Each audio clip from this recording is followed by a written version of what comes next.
दोस्तों आज के वीडियो में मैं बात करने वाला आपकी कम्युनिकेशन स्किल के बारे में। जी हाँ दोस्तों, डिप्लोमा फर्स्ट सेमेस्टर में आपका एक सब्जेक्ट जो होता है कम्युनिकेशन स्किल, जो आपका रिटन बेस्ड एग्जामिनेशन यहाँ क्या आपका होता है।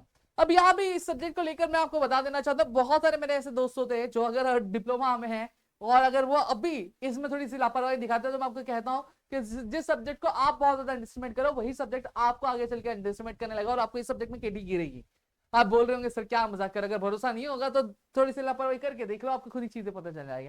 ऑलरेडी कई सालों से ये चीजें चलती आ रही है कि जो हमारे प्यारे दोस्त होते हैं वो आपकी कम्युनिकेशन स्किल के सब्जेक्ट को बहुत ही ज्यादा अंडरस्टिमेट करते हैं, और उसकी वजह से क्या होता है कि उनके फर्स्ट सेमेस्टर में इसी सब्जेक्ट में केटी लग जाती है और कई बार तो क्लियर भी नहीं होती, जिसकी वजह से उनको बहुत सारी दिक्कतों का सामना करना पड़ता है। तो आज यहाँ पर मैं आपको एक चीज क्लियर कर देना चाहता हूँ, जब आप अपनी एग्जामिनेशन के प्रिपेयर कर रहे हैं, ठीक है, अपनी चीजों के लिए कवर कर रहे हैं, तो यहाँ पे आपको कम्युनिकेशन स्किल पर भी इक्वली ध्यान देने की जरूरत है। अगर आप ध्यान नहीं देते तो मैं आपको सीधी सीधी बात कहूँ, यहाँ पे आपको बहुत सारी दिक्कतों का सामना करना पड़ सकता है, बहुत सारी चीजें जो है वो आपकी खराब हो जाएंगी और आपका जो कम्युनिकेशन स्किल में आपका बैकलॉग रह जाएगा। ठीक है, तो चलिए अब वीडियो में आगे बढ़ते हुए मैं आपको चीजें यहाँ पे समझाता हूँ कि आपको किस तरीके से अपनी चीजों को कवर करना चाहिए और क्या ऐसा तरीका है जिसे आप फॉलो करेंगे तो आप अपनी एग्जामिनेशन में बहुत अच्छा खासा स्कोर कर सकते हैं।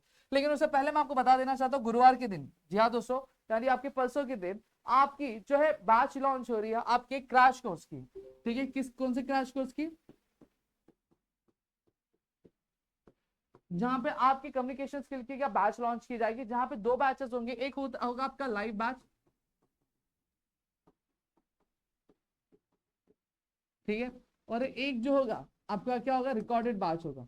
अब यहाँ पे अगर हम बात करें आपके लाइव बैच की, जो लाइव बैच की जो अमाउंट होगी, जो प्राइस होगी, वो बहुत ही नॉमिनल प्राइस है, जो 899 की क्या होने वाली है, कितनी की, 899 की होने वाली है। लेकिन अगर आप पहले दिन एनरोल होते हैं तो आपको यहाँ पे 200 रुपीज का कूपन कोड मिल जाएगा, और यही बैच जो आपको लाइव देख रहे हैं ये आपको 699 में क्या अवेलेबल हो जाती है। कितनी अवेलेबल है? 699। वही जो रिकॉर्डेड बैच है वो आपकी 599 की है। ठीक है, अगर इसको आप क्या करते हैं, पहले दिन ही एनरोल करते हैं, तो ये जो बैच है ये बैच आपको 100 रुपीज के डिस्काउंट में मिलेगी, 499 में आपको ये जो बैच है ये अवेलेबल हो जाएगी। लेकिन इस ऑफर के लिए आपको एक चीज करनी पड़ेगी, नीचे डिस्क्रिप्शन में आपको फॉर्म की लिंक दी है, उस फॉर्म को आपको फिलअप करना पड़ेगा। अगर आप वो फॉर्म फिलअप कर देते हैं तो आपको ये बैच के लिए आप क्या हो जाओगे, एलिजिबल हो जाओगे, इस डिस्काउंट के लिए आप एलिजिबल हो जाएंगे। अब यहाँ पे अगर मैं बात करूँ, टोटल हमारे कितने मॉड्यूल्स, हमारे 5 मॉड्यूल्स है, जिसमें अगर हम बात करें वोकैबुलरी आता है, पैराग्राफ और डायलॉग राइटिंग आ जाता है, थर्ड कॉम्प्रिहेंशन आ जाता है, चौथा आपका कम्युनिकेटिव लैंग्वेज आता है, और पांचवा जाता है आपका प्रेजेंटेशन स्किल आता है। अब यहाँ पे वोकैबुलरी की अगर मैं बात करूँ, वोकैबुलरी में हमें 12 मार्क्स के क्वेश्चन आते हैं, पैराग्राफ और डायलॉग राइटिंग में 12 मार्क्स के क्वेश्चन आते हैं, कॉम्प्रिहेंशन में 24 मार्क्स के क्वेश्चन हमें पूछे जाते हैं, कम्युनिकेटिव लैंग्वेज में 14 मार्क्स के, और वही प्रेजेंटेशन स्किल के 8 मार्क्स के क्वेश्चन यहाँ पे पूछे जाते हैं। अब यहाँ पे आपको ये चीज समझना जरूरी है कि आपको क्वेश्चन किस तरीके पूछे जाएंगे। जैसे वोकैबुलरी वाले क्वेश्चन में आपको अगर हम बात करें, फोनेटिक्स से रिलेटेड कुछ क्वेश्चन आ जाते हैं जो बहुत सारे स्टूडेंट्स को बहुत ज्यादा हार्ड पड़ता है। मैं इसके बाद मेरी जो वीडियो आएगी वहां पे मैं आपको पेपर पैटर्न में समझाने वाला हूँ, जहां पे आपको और अच्छे से आपको चीजें समझ में आ जाएंगे। फिर उसके बाद अगर हम बात करें, आपको होमोग्राफ्स पूछा जाएगा, ऑपोजिट्स पूछा जाएगा, आपका सिनोनिम्स पूछे जाएंगे, जो आपको वोकैबुलरी वाले पार्ट से। पैराग्राफ और डायलॉग राइटिंग में जहां पे आपको 2 से 3 पैराग्राफ पूछे जाएंगे और dialogue writing writing skill based होंगी। कॉम्प्रिहेंशन आपको एक पैसेज दे दिया जाएगा और उस पैसेज में से आपका पैसेज आपको लर्न करके जाना पड़ेगा, आंसर लर्न करके जाना पड़ेगा। यहाँ पे कोई भी पैसेज आएगा नहीं कि आप पैसेज में से आंसर ढूंढ करके लिखोगे, ये आपको मैं चीज क्लियर कर देना चाहता हूँ। फिर आता है आपके कम्युनिकेटिव लैंग्वेज। इस कम्युनिकेटिव लैंग्वेज में आपको कुछ क्वेश्चन पूछेंगे, थियोरेटिकल क्वेश्चन ही होंगे। फिर आपका प्रेजेंटेशन के लिए भी आपका अगेन जो है वो थियोरेटिकल क्वेश्चन ही आपके यहाँ पे पूछा जाता है। अब यहाँ पे अगर मैं बात करूँ तो आपके लिए सबसे ज्यादा जो इजी बच जाएगा दूसरा, तीसरा, चौथा। पहले वाले में आपको फिनेटिक्स वाला पार्ट थोड़ा सा हार्ड जाएगा, लेकिन उसके अलावा जितने भी टॉपिक्स आप बहुत आराम से क्या कवर कर सकते हैं। अगर आप इतनी भी चीजें करते हैं, ठीक है, तो आप आराम से अपनी चीजों को कवर कर सकते हैं। अब यहाँ पे आपको करना क्या है, करना यह है सबसे पहली चीज, आपको हर एक मॉड्यूल से जो भी टॉपिक्स है उन सभी के कंसेप्ट आपको क्या करने पड़ेंगे, आपको क्लियर करने पड़ेंगे। ठीक है, कंसेप्ट क्लियर करने पड़ेंगे। कंसेप्ट क्लियर करने के बाद अब आपको क्या करना पड़ेगा, अब आपको सीधा सीधा क्वेश्चंस किस तरीके के पूछे जाते हैं एग्जामिनेशन, वो भी आपको समझना पड़ेगा।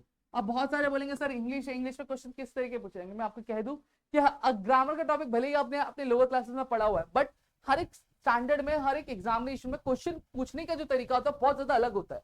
वहीं यहाँ पर 10th स्टैंडर्ड में थे तो आपको टेंसेज जो था वो आपको सीधा सीधा कन्वर्ट करने के लिए आता था, लेकिन वही जब 12th में आता है, 12th में भी टेंसेज आते हैं, बट वहां पे एमसीक्यू फॉर्म में क्वेश्चन पूछा जाता है और पूछने का जो पैटर्न होता है, क्वेश्चन का पैटर्न होता है, वो थोड़ा सा अलग होता है।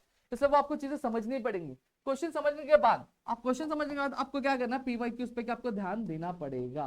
क्या करना पड़ेगा, पीवाईक्यूज पे आपको ध्यान देना पड़ेगा। अगर आपने पीवाईक्यूज कर लिए तो आपका आधे ज्यादा काम क्या इधर ही हो जाता है, यहीं पे आपकी चीजें जो होती है वो कवर हो जाती है और चीजें आप आराम से कवर करके आप निकल सकते हो। अब यहाँ पे एक चीज मैं आपको बता दूं, अब आपकी प्लानिंग क्या होनी चाहिए। प्लानिंग आपको सबसे पहली चीज ये होनी चाहिए कि आपका जो पूरा का पूरा जो राइटिंग, आप पूरा जो इंग्लिश है मतलब कम्युनिकेशन है, वो आपके 3 पार्ट में है, ठीक है।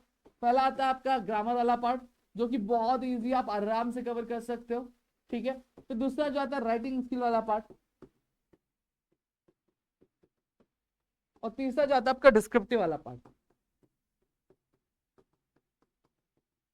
ठीक है। अब राइटिंग स्किल वाले पार्ट में मैं आपको कहूंगा सबसे पहली चीज आपको क्या कर लेनी चाहिए, आपको रूल समझ लेना है, फॉर्मेट समझ लेना है।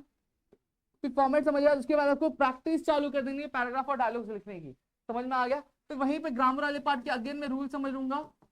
फिर अब मुझे क्वेश्चन का टाइप पूछ लेना है, समझ लेना है कि क्वेश्चन कैसे आएंगे।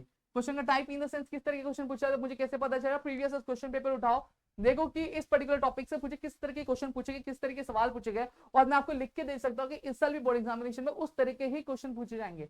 वही क्वेश्चन पूछा जाएगा, मैं ये नहीं कह रहा हूँ, उसी तरीके के क्वेश्चन आपको क्या पूछे जाएंगे, तो आपको ये चीज कर लेंगे। और डिस्क्रिप्टिव बट ऑब्वियसली बात है, आपको क्या करना है, लर्न ही करना है, लर्निंग वाला ही पार्ट है, तो उसको लर्न करके ही जाना है, समझ लो। रट्टा नहीं मारना, इसको लर्न करके जाना है। थोड़ा सा कंसेप्ट समझ लोगे, चीजें समझ लोगे, तो आप आराम से कवर कर सकते हो, ठीक है। तो यहाँ पे मैंने पूरी कंप्लीट प्लानिंग आपको दे दी है। गुरुवार के दिन आपकी बैच लॉन्च हो रही है, आप पहले से रजिस्टर कर लो ताकि आपके लिए चीजें आसान हो सके। मिलता है हमारे अगली वीडियो में, तब तक के लिए घर पे रहो सुरक्षित, अपना ध्यान रखना दोस्तों। जय हिंद दोस्तों।